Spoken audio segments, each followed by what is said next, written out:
Hey, welcome back to the Ping Pong Flix Show. My name is Chris Wong. There are a bunch of updates I want to cover today, so let's get right into it. The first topic is, it's a movie I'm actually kind of looking forward to, only because I love cryptozoology, and I know not everything's real, and it could just be bears, but I love the thought of Bigfoot and things like that, and I will love watching those B movies, but this is going to be an actual movie that's going to theaters. Legendary Entertainment, had picked up the rights to World War Z author Max Brooks' new Bigfoot novel, De-Evolution, just last year, and this week a director has been found. The Hollywood Reporter reports that James Ashcroft is on board to direct. Ashcroft will also polish the script with his writing partner Eli Kent. In De-Evolution, a first-hand account of the Rainier Sasquatch Massacre, a #1 best-selling author of World War Z takes on the Bigfoot legend with a tale that blurs the lines between human and beast and asks what we are capable of in the face of the unimaginable. As the ash and chaos from Mount Rainier's eruption swirled and finally settled, the story of the Green Loop Massacre has passed unnoticed, unexamined until now. But the journals of resident Kate Holland, recovered from the town's bloody wreckage, capture a tale too harrowing and too earth-shattering in its implications to be forgotten. In these pages, Max Brooks brings Kate's extraordinary account to light for the first time, faithfully reproducing her words alongside his own extensive investigations into the massacre and the legendary beasts behind it. Kate's is a tale of unexpected strength and resilience, of humanity's defiance in the face of a terrible predator's gaze, and inevitably of savagery and death. Yet it is also far more than that, because if what Kate Holland saw in those days is real, then we must accept the impossible. We must accept that the creature known as Bigfoot walks among us, and that is a beast of terrible strength and ferocity. Part survival narrative, part bloody horror tale, part scientific journey into the boundaries between truth and fiction. This is a Bigfoot story as only Max Brooks could chronicle it, and like none you've ever read before. And so that's the book, but we're gonna get a movie of this. Now it looks like they're trying to make it like it's some kind of mockumentary or something like that, and it very well could be, but I am excited just hearing the words in this, and it's Bigfoot, and it's going to be in the silver screen. Yes, oh my god, I am excited for this Bigfoot movie, so I'm really looking forward to this. All right, Star Wars has got a new update in regards to Rogue Squadron. That's the Patty Jenkins Star Wars Rogue Squadron movie. He finally landed a writer. Months after the project was first announced by Lucasfilm, Matthew Robinson has been hired to work on a script for the spacefaring pilot feature. Now, Robinson's latest project was Dylan O'Brien and Jessica Henwick's Love and Monsters. I really like that movie. He also wrote Paramount's live-action Dora and the Lost City of Gold. Never saw that. And prior to that, his most notable work was co-writing and co-directing The Invention of Lying alongside Ricky Gervais. Now, the news comes from The Hollywood Reporter, which suggests it's unclear if Robinson was the first writer Lucasfilm had in mind when announcing the project last December. Regardless, it said Robinson has already begun work on the script, which is expected to enter pre-production later this year before principal photography begins sometime next year.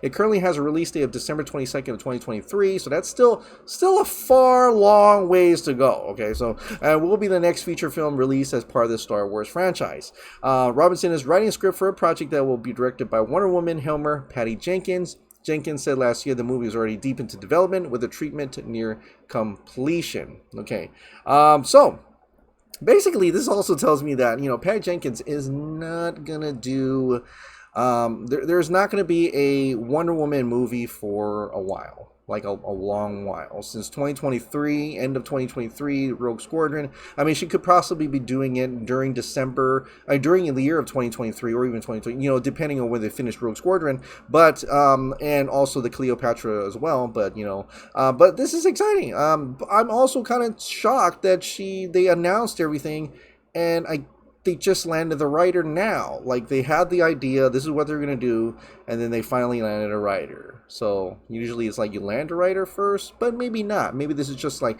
we want to do this project, we're gonna greenlight it, we don't have a script or anything. We don't have anything, but we really need to do this project. So let's get a writer for it.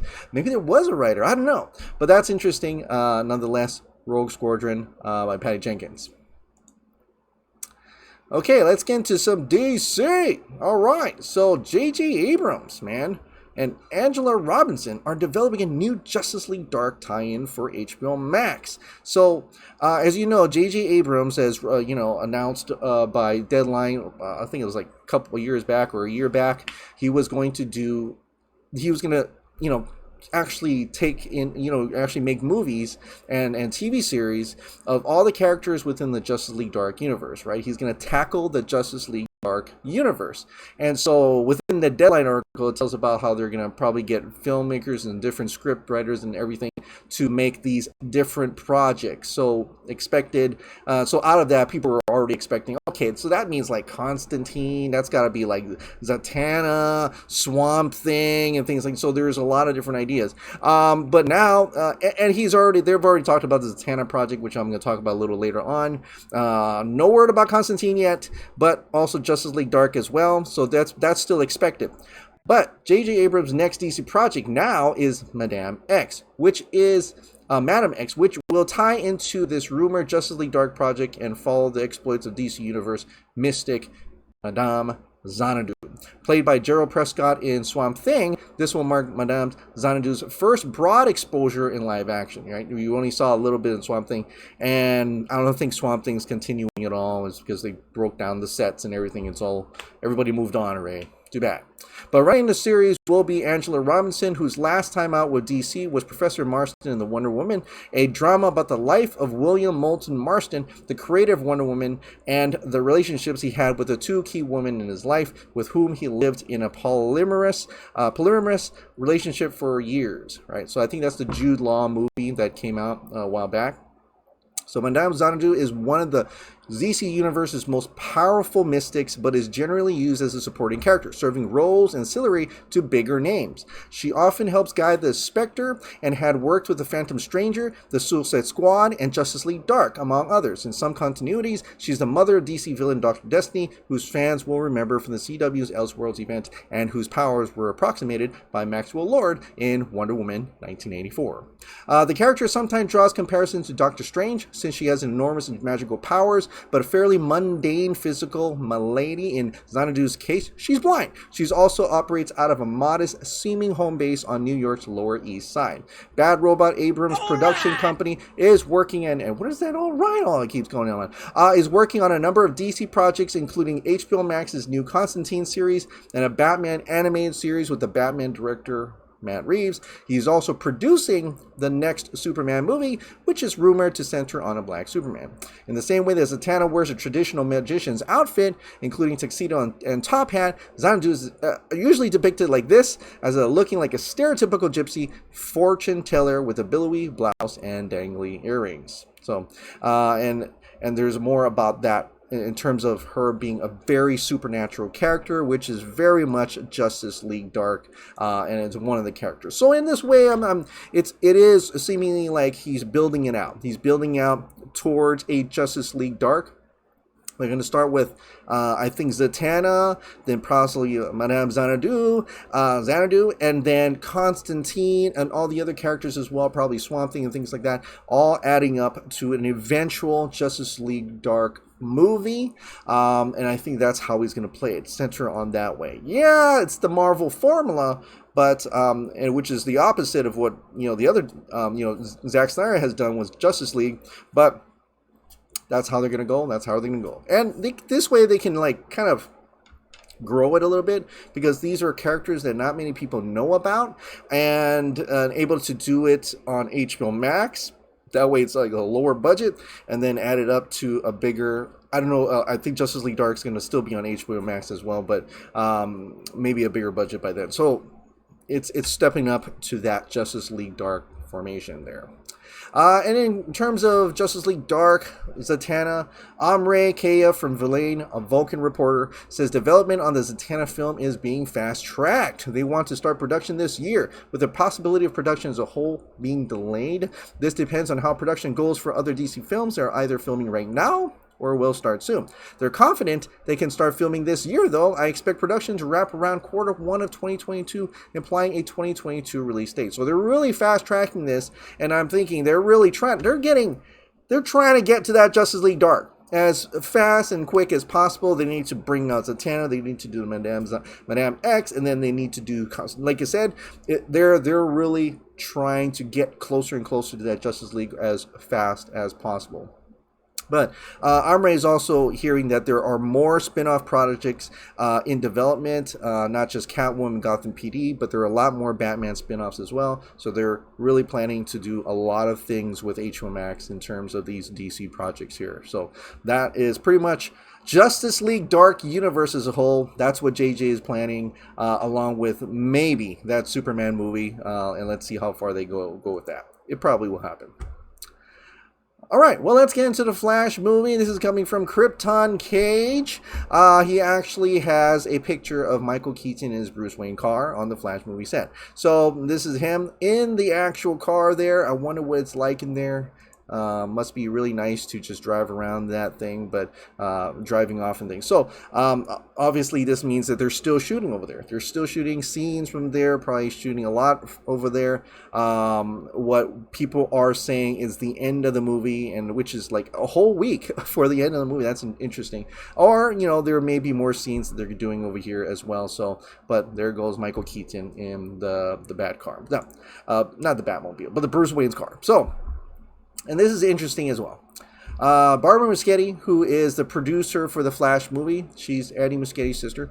DC Verso says Barbara Muschetti had put this out. She actually shared a fan art on her Instagram, and said fan art, but you see there, it is the characters that are going to appear in the Flash movie, and it's exciting to see the Flash. You got Supergirl there, you got, you know, Michael Keaton's Batman, and you also have Ben Affleck's Batman. Now, there were a lot of talk how we're probably not going to see Ben Affleck in the Batman suit. It's probably just a Bruce Wayne suit. That's cool, just to have him in the movie, but I think it would be pretty awesome if he comes out in the suit. And for, I don't know, I mean, if Barbara Muschetti shares this, right? I mean, she's like, if she's just overhyping this thing, like she's going to share an image of all four heroes working together to fight for a common cause. We still don't know who the villain is. And like, that's awesome.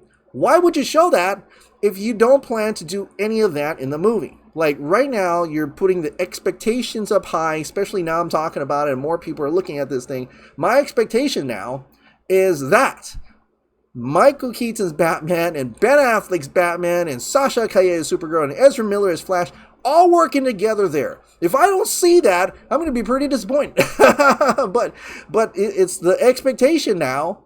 I'm looking at this, and she put the fan art. No one sent it to her, and she didn't comment like, "Oh, that's cool." She put it out herself, and like she could have got any other thing, but no, she put that out. And yes, it are representative of who's going to be in the movie, but just the action of alone of them all working together, I expect to see that.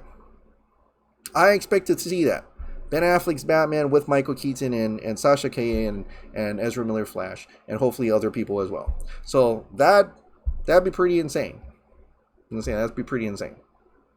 All right, for a real Justice League, you know, the one we call canon, Zack Snyder's Justice League, and hopefully Andy Muschietti thinks it's also canon as well, is, you know, like I said, the box set's going to be available, but the Blu-ray is going to be available on September 7th.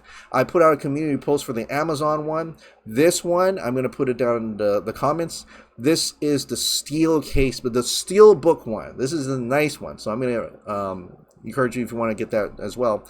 Breaking update, Zack Snyder's Justice League will be getting a 4K UHD Blu-ray Steelbook over at retailer Best Buy, perhaps an exclusive. There's a pre-order up, and it will be released on 9/7 alongside the standard set and trilogy, the trilogy I showed you the other day.